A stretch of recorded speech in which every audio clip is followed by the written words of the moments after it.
is August 7th, 1966, in Hampton, Georgia, 20 miles south of Atlanta.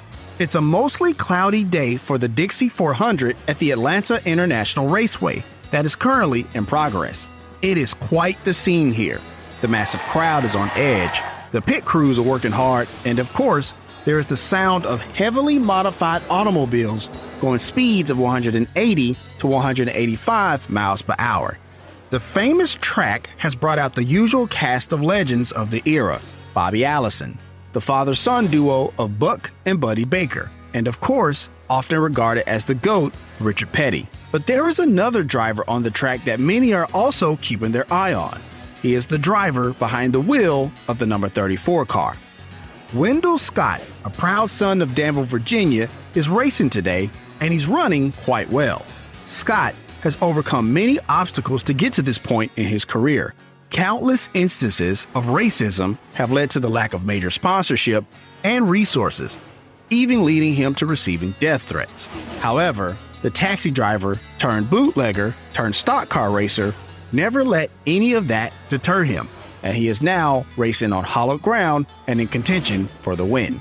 You may be wondering why anyone would endure so much to participate in a hazardous sport like auto racing, but if you were to ask Wendell Scott, he would share with you a code he has always lived by. When it's too tough for everybody else, it's just right for me.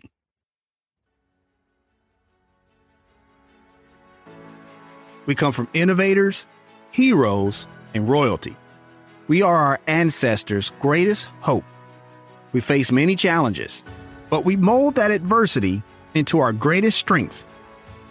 We are the glue that holds a nation together and allows it to flourish. Welcome to Black is America, the podcast that highlights little-known African-American figures and stories that make our history come to life. I'm your host, Dominic Lawson. Episode 4, Wendell Scott, an American racing legend.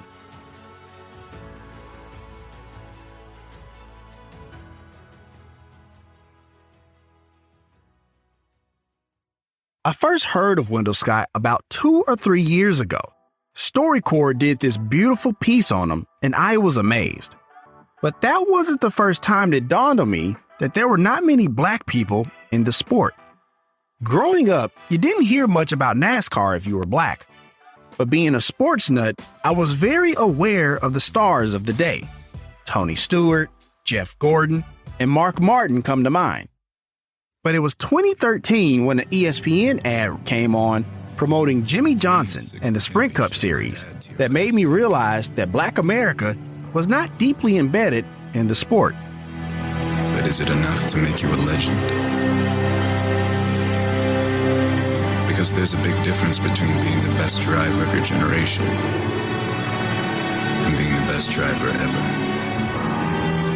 During this era of stock car racing, Johnson sits at the top of the sport and vies for his 6th championship. The voiceover actor suggests that he is not racing against the current day competitors, but he is running against the legends of the past. And as this voiceover actor is talking, Johnson is walking by Cale Yarborough, Dale Earnhardt, and Richard Petty, all Hall of Famers. It's a compelling ad. In my opinion, one of the best sports ads I've ever seen. But at the same time, I was like, this really is just a sport for white dudes. You mean to tell me there aren't any brothers from back in the day that had a need for speed? This leads us to Wendell Oliver Scott, born in Danville, Virginia on August 29th, 1921.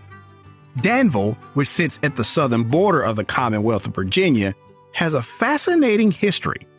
But 2 entries stand out.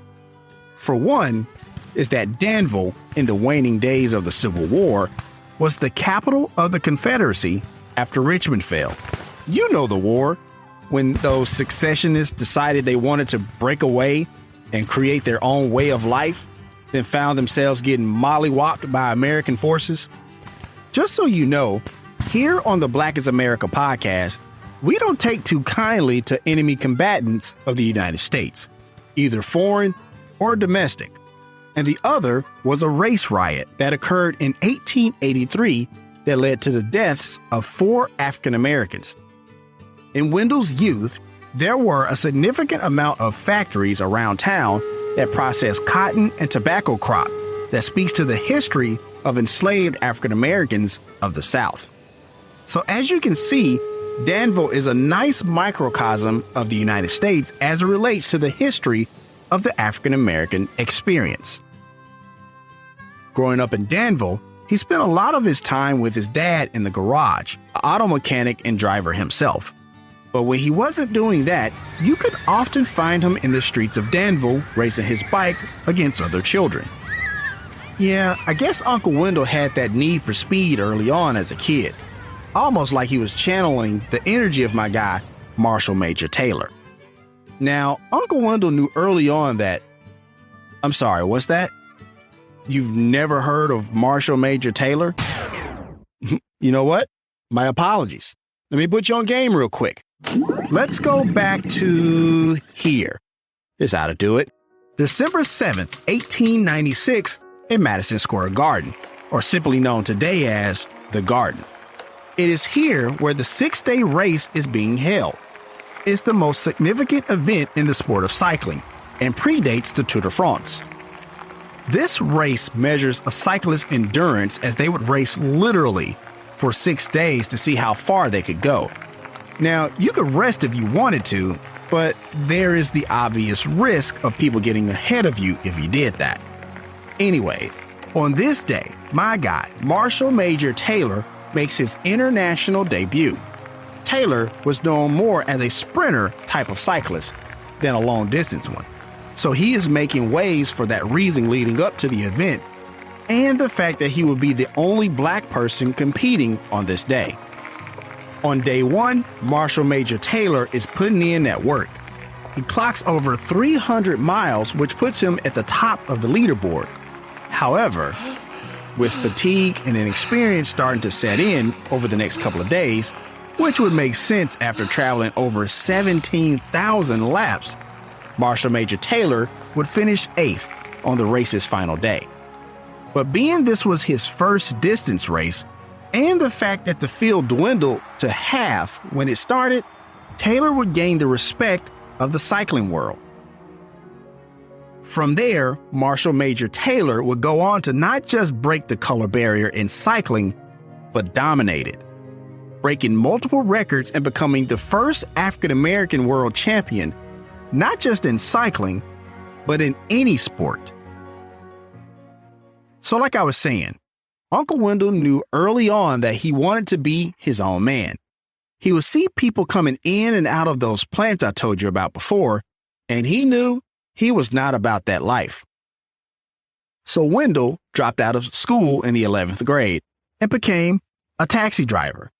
And while he did that, he would meet Mary Coles, which he would soon get married to in 1943, and ultimately have 7 kids together. But their honeymoon would be short-lived, as Wendell would enlist in the Army as a mechanic. There were sources that suggested that he was part of the famed 101st Airborne Division, but I was not able to confirm that. Anyways, after the war, remembering what he promised himself as a kid, Wendell opened a garage repairing cars and putting his skill of creating powerful motors to good use. And that skill would come in handy for an entirely different reason very soon. That is because Wendell had a growing family, and the garage simply did not generate enough money to support them. And so, like any man that wants to take care of his family, Uncle Wendell does what he has to do. Now, the history of stock car racing very much mirrors the story of Wendell Scott. Bootlegging in the South was a very lucrative business. Illegal, but lucrative. If you're not familiar, bootlegging is the illegal manufacture, distribution, or sale of goods, and the good of choice here in the South was alcohol. And a good number of NASCAR stars today and in the 50s and 60s are linked to the practice of bootlegging. That is because before these highly modified automobiles were used on the tracks of, say, Talladega and Bristol, they were used to outrun the cops when they were distributing alcohol to their customers. It required a particular skill set, and Uncle Wendell had that skill set. and so Scott would ride up, down, and sideways the back roads of Virginia making deliveries. And of course, he was good at it. As a matter of fact, there is a particular story that is still legend in Danville to this day. His legacy before the racing was the bootleg. When we were born, that was what we understood. He hadn't cut his path in auto racing yet, but he was still a phenom in Danville and surrounding areas. This is Wendell Scott Jr., son of Wendell Scott. He is describing a legendary bootlegging run.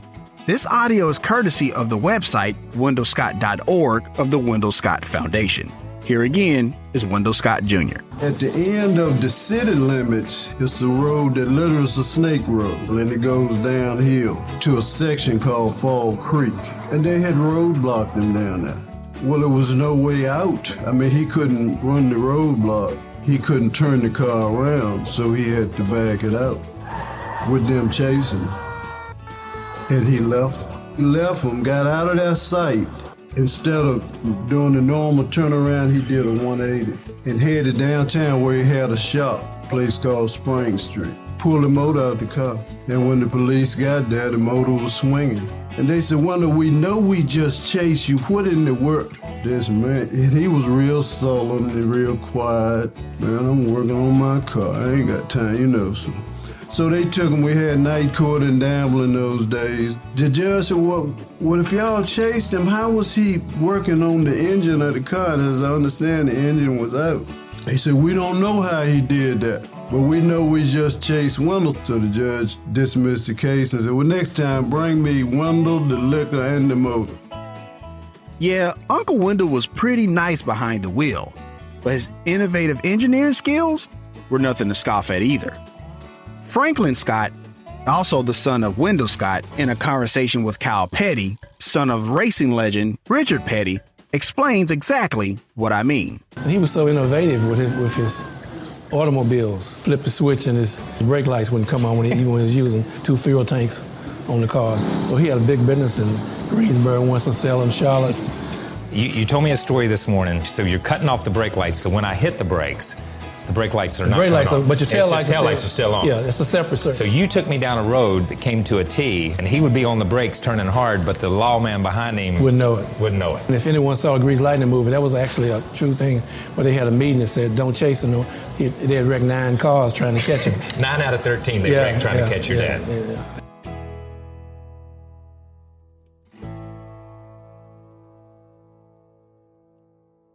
That is simply impressive. Do you know what is more impressive than that, though? Wendell Scott did not have an engineering degree or some fancy apprenticeship. His father taught him a few things, but he primarily just figured things out for himself. Now, around the South, particularly in the fall, there was always bound to be a fair or a festival of some sort. Growing up here in Memphis, Tennessee, I always loved the Mid-South Fair. The school district would give us the day off, and we would ride the rides, play games, and taste delicious food. I can smell it now. Funnel cakes, pronto pups, turkey legs, the works. And if you know anything about the South, we love to deep fry everything. At the fair, you can find items such as deep fried Oreos, deep fried bacon, and even, and I'm not making this up, deep fried Kool-Aid. Hey, don't knock it till you try it. Anyways, in Uncle Wendell's day, this was also a place where people would get together and fellowship. Even the bootleggers I mentioned earlier. They would get together, talk shop about this particular run of evading the cops and more. But as you know, boys will be boys. So there'll be a lot of bragging. They would argue about whose car was faster than whose and whatnot. And often, not far from these fairs, would be a dirt track. How convenient. So you can imagine what would happen next, right? They would take these cars and see who was telling the truth and who was just blowing smoke. After a while, the races at the dirt track would start to draw crowds. Long story short, Southern Stock Car Racing was born, and also a little thing called the National Association of Stock Car Auto Racing, or simply NASCAR. And the 64th Daytona 500 is underway.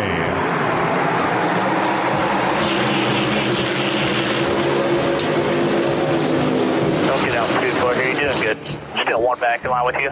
Your house second and side draft. You still have the 48 lined up behind you. Still out there. Brad Keselowski picks up right where he left off in the 150 Thursday night. Today, NASCAR is a multi-billion-dollar league that sanctions over 1,500 races across 100 different tracks in the United States, Mexico, Canada, and Europe.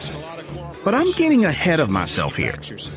This would spawn other racing circuits like the Dixie Circuit. I'll give you one guess why it was called that. Now, Uncle Wendell would not be able to run in the nearby Dixie Circuit for obvious reasons, but he would often go to the races as a spectator. But then, one day, a representative from the Dixie Circuit scrolls into the Danville Police Department.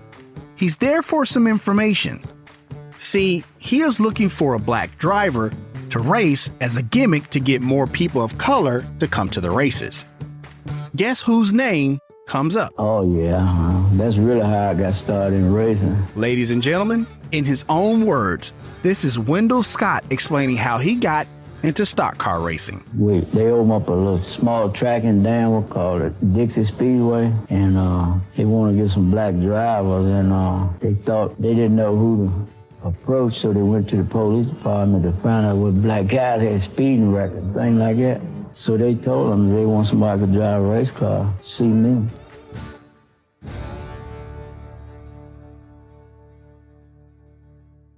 Wendell initially started in the Dixie Circuit merely as a gimmick, but Wendell would soon show that he was not just competitive in races, but he was winning some of them.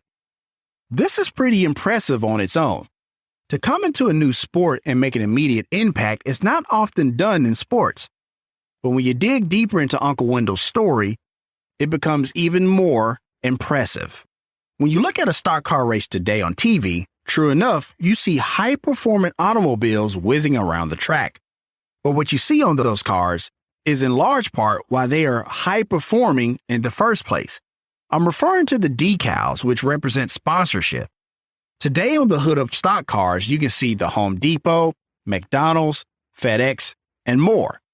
Simply put, sponsorship equals money that is used to buy high-performing parts.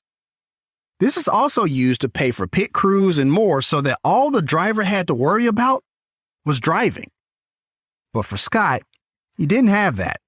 Scott, throughout his entire career, would never have any major sponsorship. The money he needed for parts would come from his winnings. His pit crew was primarily friends and family.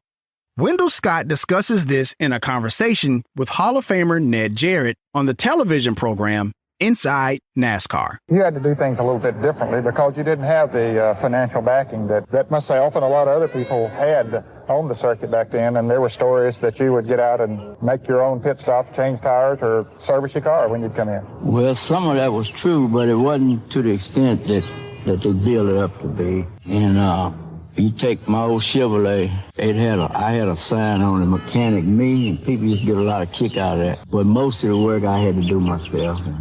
And I had that on it. People would ask me who was my pit crew, who was my mechanic. I said me. And I was. Can you imagine today a NASCAR driver pulling in from the track to get out, service his own vehicle, and then jump back in and continue the race? You would think it was a joke, almost like a gimmick.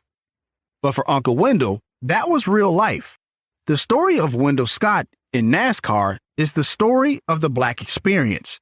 We do the most with the least. But clearly, he didn't let that deter him. After running and winning a few races, he would tow his car to other NASCAR events. He was told that he couldn't race because of the color of his skin.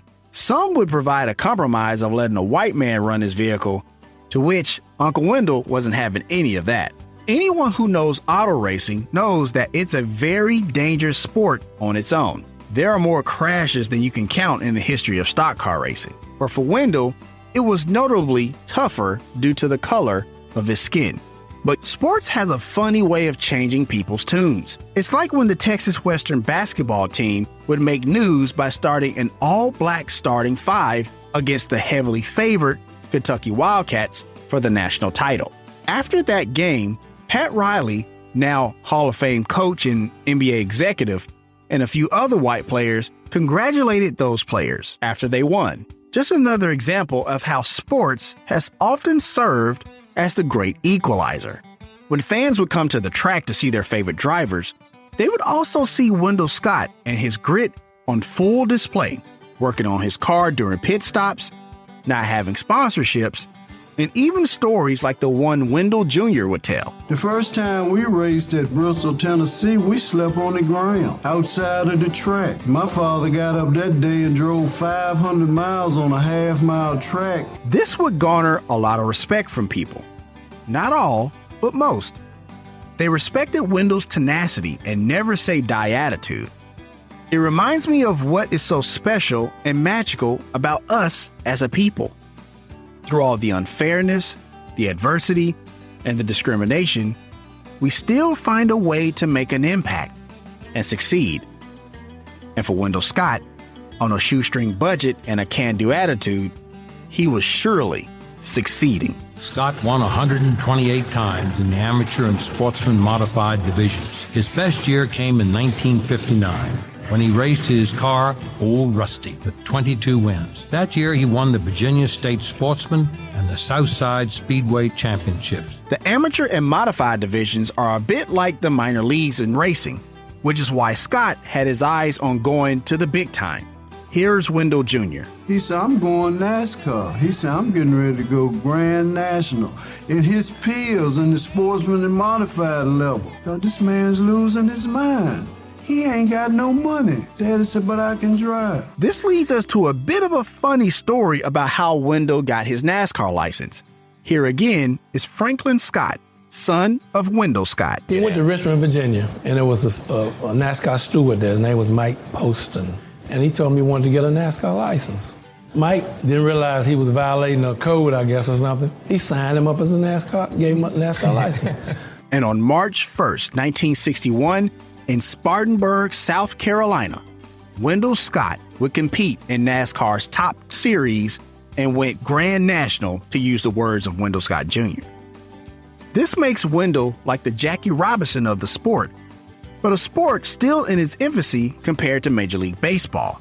So there was not as much fanfare, and why many of us have never heard of Wendell Scott. But honestly, I think Uncle Wendell preferred it that way. I think he understood the significance of his endeavor of being a trailblazer. But honestly, he just wanted to race and compete.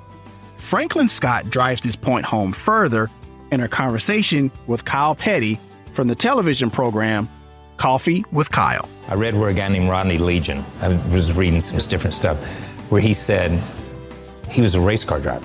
Nobody said, come here and represent your race. He came as a race car driver. A race car driver. Yeah, from the time he crawled in and started this and began to make that living, is that how he saw himself? Well, first he wanted to be known as a great father, and then as a race car driver. See, my father wasn't hung up on pigmentation of his skin, because you knew it wasn't authentic anyway. That's just something people use when they want to, hold somebody back. He never let a barrier stop him. This brings us to two pivotal moments in the story of Wendell Scott. You heard Franklin say he never let a barrier stop him, which is very true. Wendell Scott had a tenacity to make the argument that he was unmatched in the golden era of NASCAR. But remember, one of the big things that always held Uncle Wendell back was the lack of major sponsorship, which is crucial to a successful racing outfit. And if just one of two of these moments had turned out differently, I believe Uncle Wendell would have had that sponsorship, and I probably would have seen him in that commercial I mentioned at the top of the show. So let's start with pivotal moment number one. In the early days of NASCAR, winning Rookie of the Year was a big deal. It still is to a certain extent, but not nearly the weight it did back then. But no matter the sport, whether it be in auto racing, basketball, or insert whatever your favorite sport is here, winning Rookie of the Year is a big deal. It puts you in the position of the next up-and-coming superstar of your sport. Now, during the 1961 season, it's a bit hard to imagine a now 39-year-old Wendell Scott being a rookie, but there he was. Also a rookie in the 61 season is Woody Wilson, and he is also in contention for the prestigious award. You know what? Let's play a game. If you watch enough sports shows, you're probably familiar with a thing called blind resume. If you're not familiar with it, basically what I'm going to present are the statistics, according to racingreference.info, of the two drivers I mentioned earlier and their 1961 season. But I won't use their names, and you have to guess who won Rookie of the Year. Pretty simple game, right? Okay, let's begin. Driver number 1 raced in 23 of the eligible 52 races, 5 top 10 finishes, completed over 4,300 laps, and won over $3,200 in cash earnings. Driver number 2 raced in 5 of the eligible 52 races, 1 top 10 finish, completed over 800 laps, and won over $2,600 in cash earnings. All right, let's hear it. Who is NASCAR's 1961 Rookie of the Year? And if you guessed driver number 1, that would make sense. But you would be wrong, because driver number 1 is Wendell Scott. But he did not win. Nope, that honor went to Woody Wilson. You may be wondering, how in the whole did Wendell Scott not win the Rookie of the Year award? That's because since 1974, the Cup Series points system determines the award amongst those competing for the honor. But before that, basically, NASCAR officials just got together and just picked a winner. Yep, that's it. That is how Uncle Wendell did not become the Rookie of the Year. Now, I'm going to be a bit gracious and say that maybe, just maybe, those NASCAR officials were not racist. I'm confident some of them were, but there's no way to confirm that. However, what I think probably happened was this. Remember, NASCAR is still a pretty young sport at the time, and I bet many of those NASCAR officials respected Wendell Scott and probably thought he deserved the Rookie of the Year honors. However, they probably felt they could not let a black man come behind the great Richard Petty and win this very prestigious award. Remember, this is the early 1960s in a sport dominated by Southern white men. That would hurt a certain narrative and egos. This was also a sport that would use the Confederate flag for official race proceedings at certain tracks. I'm looking at you, Darlington. So I believe, to protect the sport, they gave it to Woody Wilson. Just another case of mediocrity being rewarded.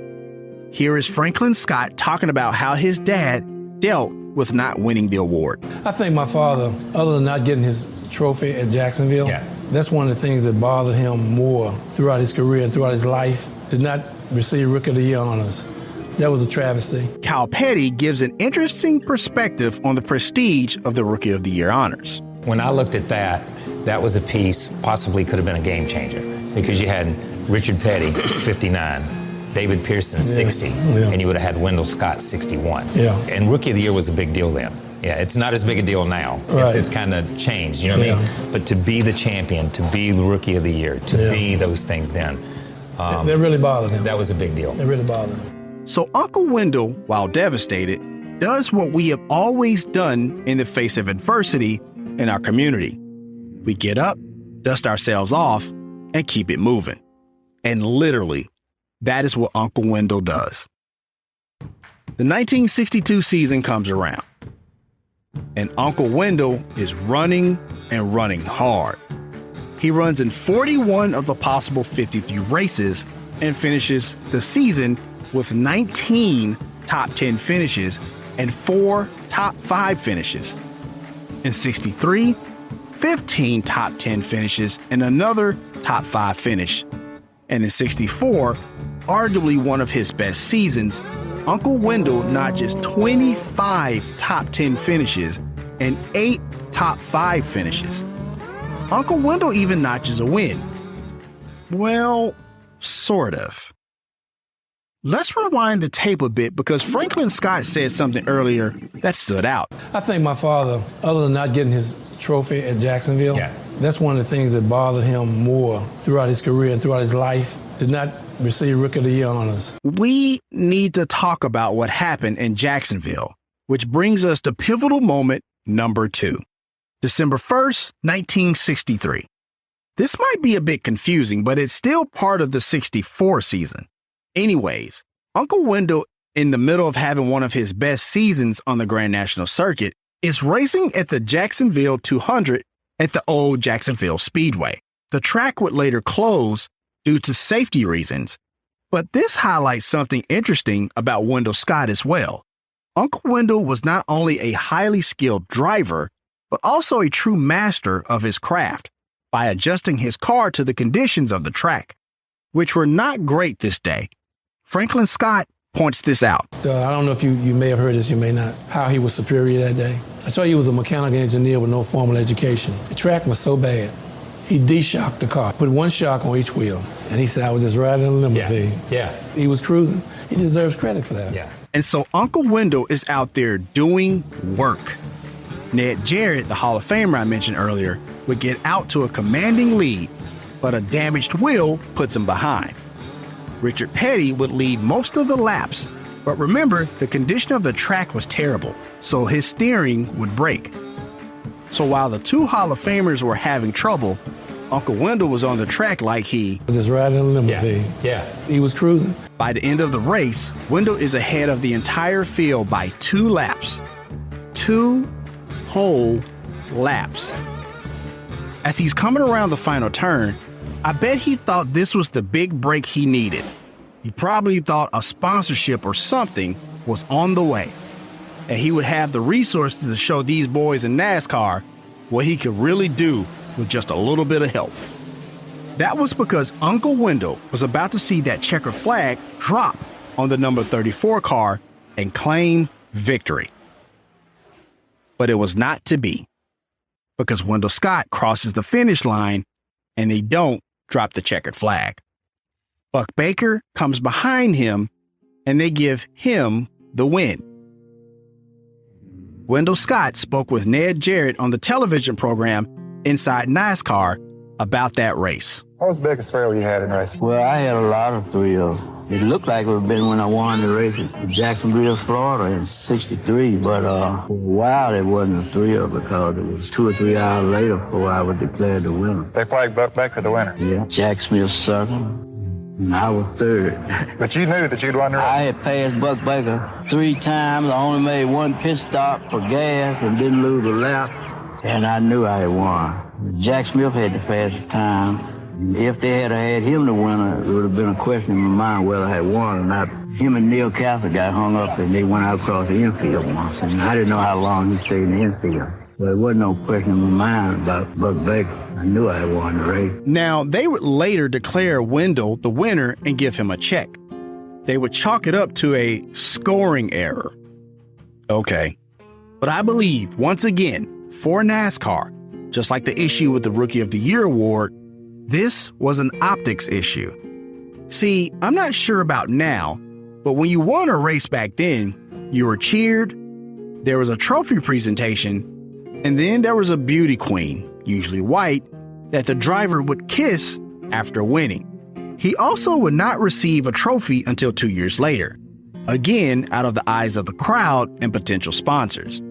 And the trophy that they gave him was literally something NASCAR just put together. The Scott family would not get a proper trophy and trophy presentation for their father's only NASCAR win until nearly 60 years later on August 28th, 2021. So once again, you can't have this black man out here being celebrated for winning a race. And you certainly can't have him on the winner's podium kissing a white beauty queen. Again, that's not a good look for a young sport primarily dominated by Southern white men. So here we are. Pivotal moment number 1, being denied the Rookie of the Year award in 1961, and pivotal moment number 2, being denied as the winner of the race that he indeed won. Each of these moments would have put Uncle Wendell in the spotlight as a star in the sport. And being a host of the Startup Life podcast, One thing I know about corporate America is that they absolutely love attaching themselves to a winner. And Uncle Wendell was certainly that. But there is no fanfare, no pageantry, which would have led to those sponsorships. This would allow more resources for Wendell Scott and Wendell Scott Racing, which is a significant distinction. That is because Wendell Scott drove for Wendell Scott Racing, which speaks to the enterprise of Uncle Wendell's endeavor in NASCAR. But more on that later. More significantly than Uncle Wendell, that representation would have been there. There could have been more little black kids to see that representation and go, you know what? I want to be like Wendell Scott. I want to be a race car driver. This would also help in the way that Wendell Scott, the humanitarian, wanted to do with his racing platform.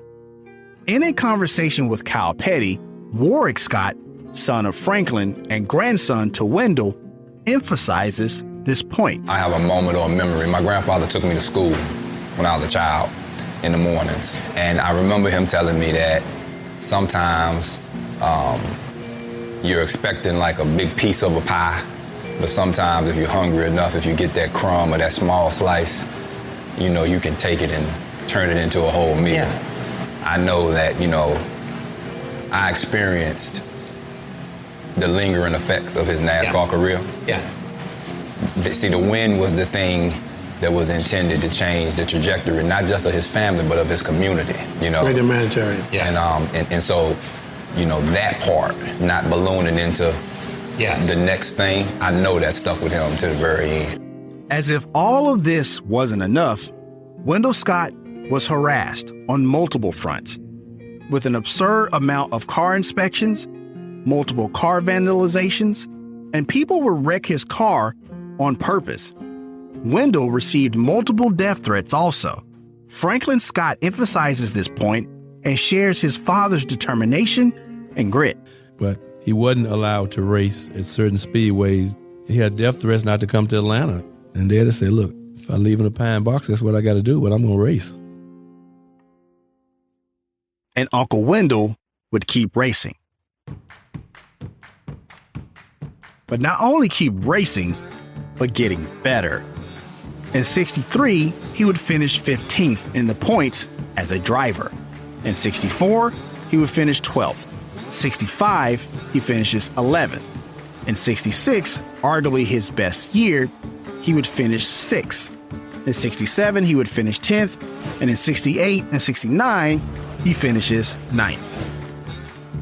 Let's revisit '66 for a second, though. Remember, he would finish 6th in the point standings, but as a driver. But Wendell Scott Racing finished 3rd. That is a significant distinction, like I mentioned earlier. That's because not only did you get more money as an owner, but your entire team was clearly racing well.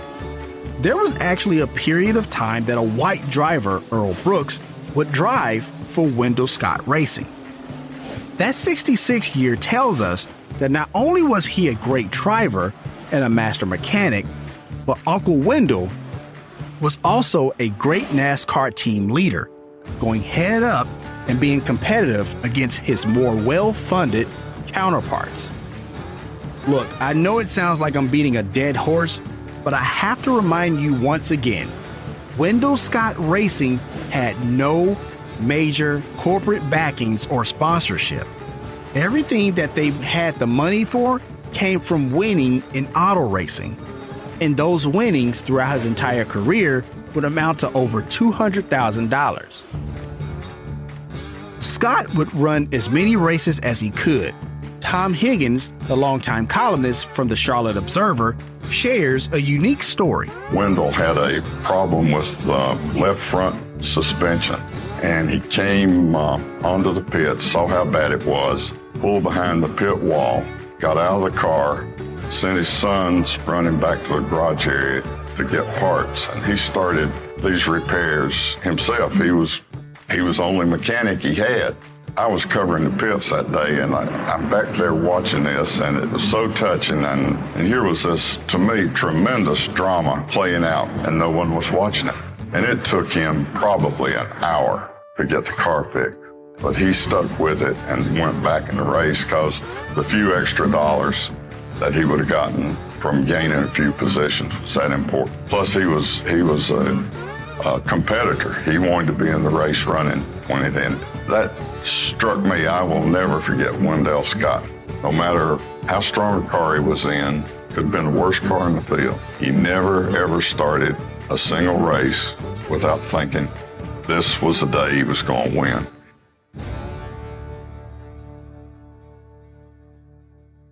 As we get into the 70s, we find a competitive Wendell Scott, but also an older one. Wendell is still towing to all the racetracks and primarily acting as his mechanic and pit crew chief with friends and family who would help him. But as awesome as Uncle Wendell was, no one can defeat Father Time. In 70, 71, and 72, he finishes 14th, 19th, and 40th. And at that point, Wendell decided that he would go all in on racing. For years, Wendell has scratched and clawed his way to what many would consider a very decent NASCAR career by ordinary standards. But as we have seen for Wendell, it has been anything but ordinary. So Wendell makes a daring move. He borrows against his property and buys the absolute best race car money could buy. Wendell Scott would get his car and take it to NASCAR's hollowed track, Talladega. I would love to tell you that after all the crap Uncle Wendell has gone through at this point in his career, this is where he rips up Talladega for the win and goes on to win what is now called at the time a Winston Cup Championship. This replaces the Grand National since Reynolds Tobacco Company was now the title sponsor of NASCAR. But it was not meant to be. Wendell will start the race off well at Talladega. He is moving, getting ahead of 18 drivers in the process. Of course he is, because he's talented as hell. But very early in the race, at about lap 8 or 9, another driver would blow an engine at turn 2. Scott, in an effort to avoid danger, would take his car into the infield. But Steve Burns from the television program Inside NASCAR would describe that is only where his troubles began. Wendell Scott thought he had missed the worst part of the accident. His car is heading down here into the grass. He thought it would be a safe haven. But as his car continued to roll, a huge dust cloud had formed in turn 2. Out of that dust cloud emerged Lenny Pond. Lenny Pond hit Wendell Scott. Wendell Scott's career ended right here on the backstretch of Talladega. That's the thing about auto racing. That's why it's such a dangerous sport. You could be flying high one day and be on top of your game. But in the blink of an eye, you can find yourself badly hurt and your entire career ended. And the considerable risks most times don't pan out the way you plan.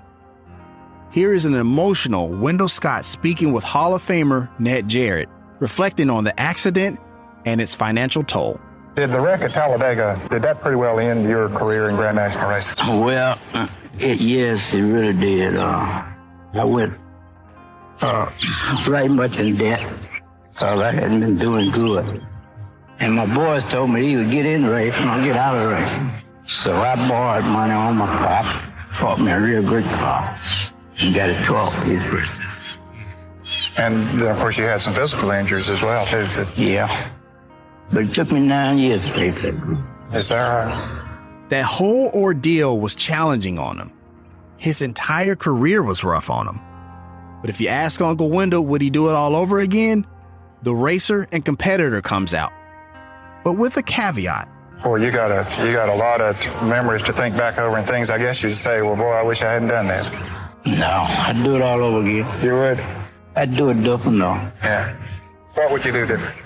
Well, I wouldn't try to make all the races. And when I go to a race, I'd run as hard as I could, as long as.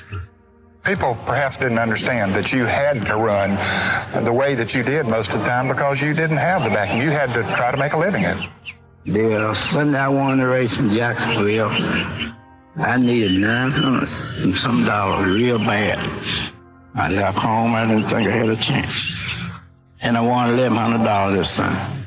Wendell would only race a few more times after Talladega before hanging it up for good.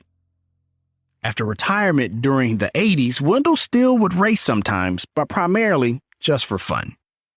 And in 1990, Wendell Scott would pass away due to complications from spinal cancer. He was 69 years old.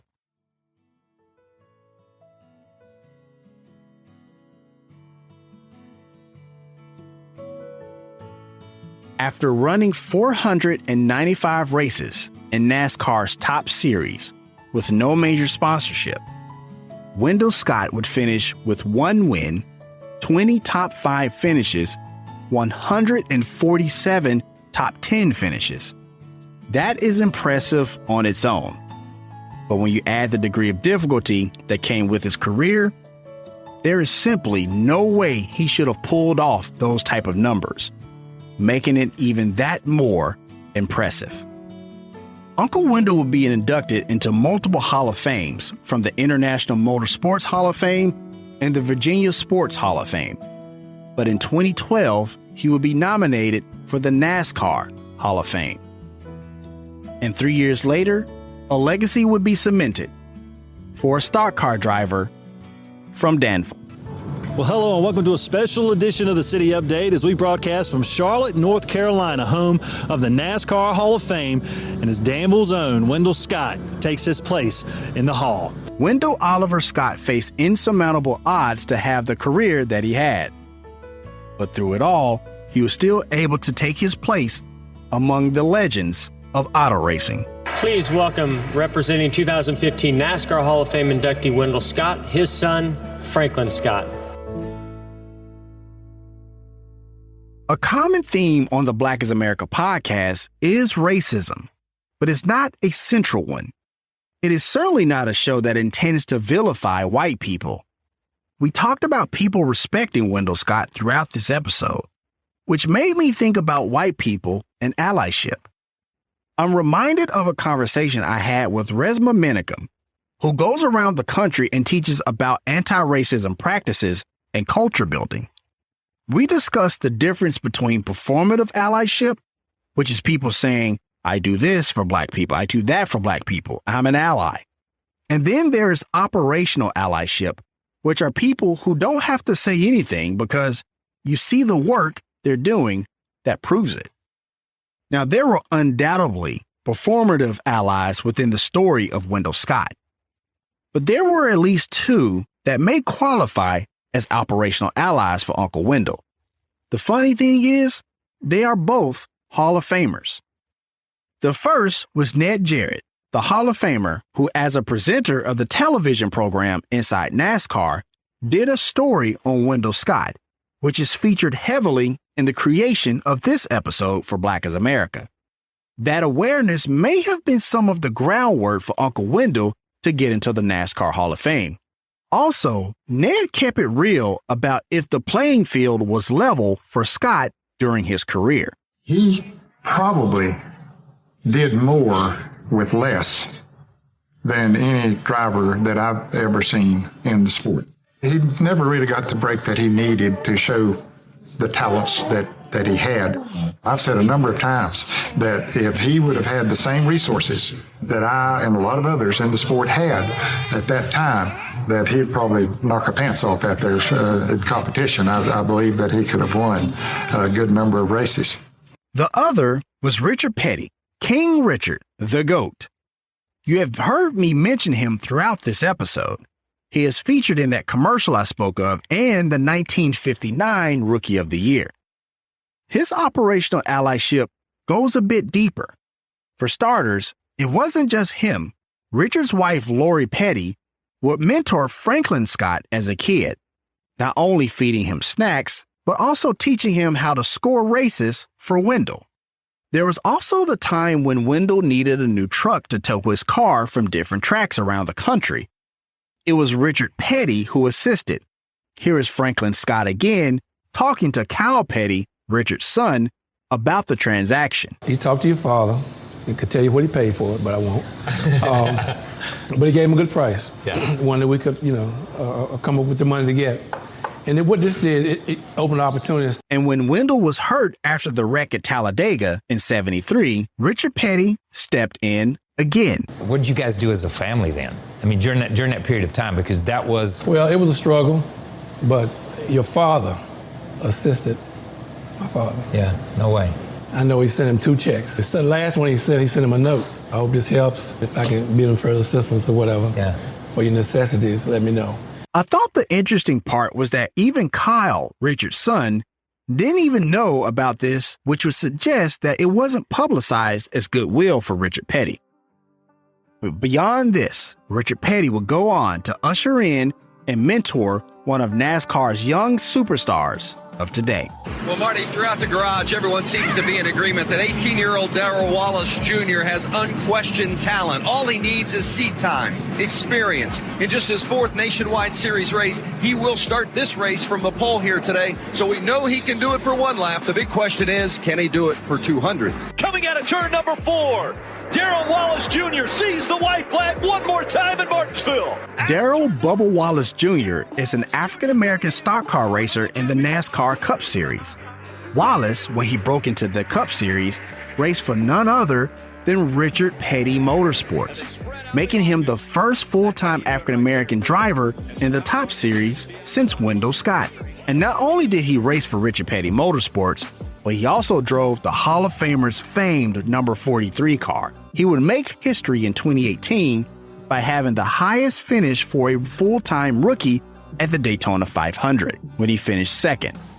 And on October 4th, 2021, he would make history again, linking him to a legend that came before. History made once again. It's official. Bubba Wallace gets his first career win. He's just the 2nd African-American to ever win at the highest level of NASCAR. Over 50 years ago, Wendell Scott was the first. Bubba Wallace now, officially, the winner at Talladega. I want to know what it means to you, the 2nd African-American, first since Wendell Scott, to get to victory lane at this level.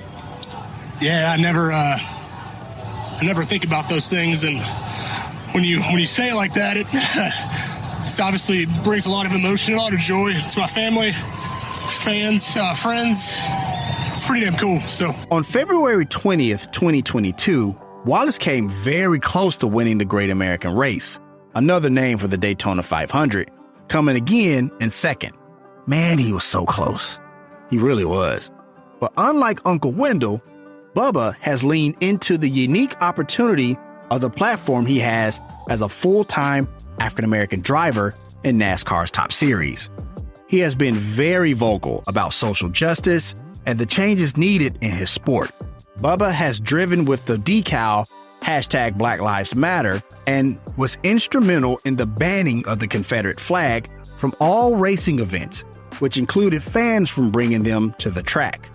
And standing by him and supporting him the entire time was Richard Petty.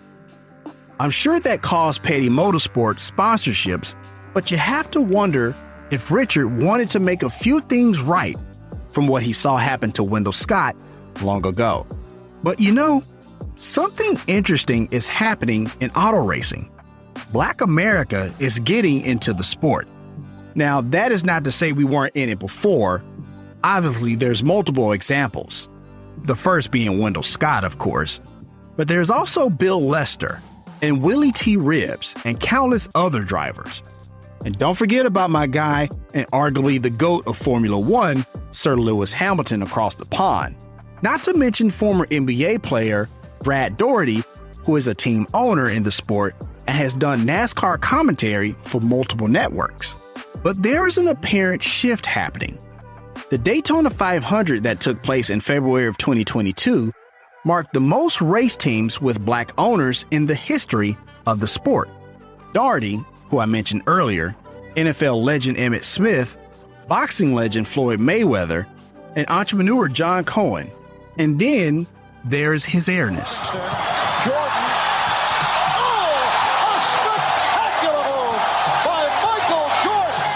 Michael Jordan in 2021 teamed with NASCAR legend Denny Hamlin to form 23XI Racing, and the first driver they acquired in 2021 was Bubba Wallace. But it's not just a change in the ownership. but in the pit crews and the interest in the sport from Black America. That same Daytona 500 also fielded its first African-American race director. Black America may not have been included in the sport in its infancy, but make no mistake, we are here now. The doors that are beginning to open in the sport for more diversity will not only make it more competitive, but more profitable. But more importantly, you'll begin to see little black kids see themselves and say a Bubba Wallace and say, you know what? I want to do that too. And the seed for all of that change was planted by Wendell Scott, who didn't set out to be a trailblazer, but surely became one on and off the track. The proud son of Danville, Virginia, may have met racism, discrimination, and oppression at the starting line, but due to his ingenuity and mental toughness, as his son would say, he beat them all. And that is why Wendell Oliver Scott is truly an American racing legend. The Black is America podcast, a presentation of Owl's Education, was created and is written, researched, and produced by me, Dominic Lawson. Executive producer, Kendall Lawson. Cover art was created by Alexandria Eddings of Art Life Connections.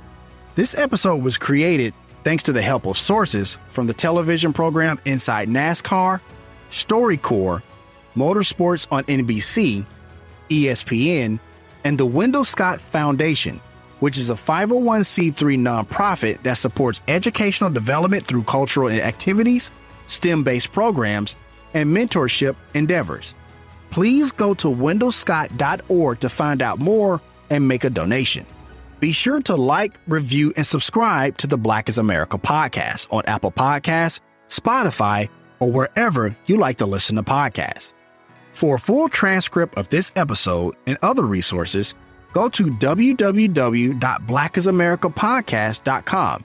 There, you can read our blog, leave us a review, or you can leave us a voicemail where you can ask a question or let us know what you think about the show, and we may play that in an upcoming episode. You can also hit the donation button if you like what you heard, which helps us create more educational content like this.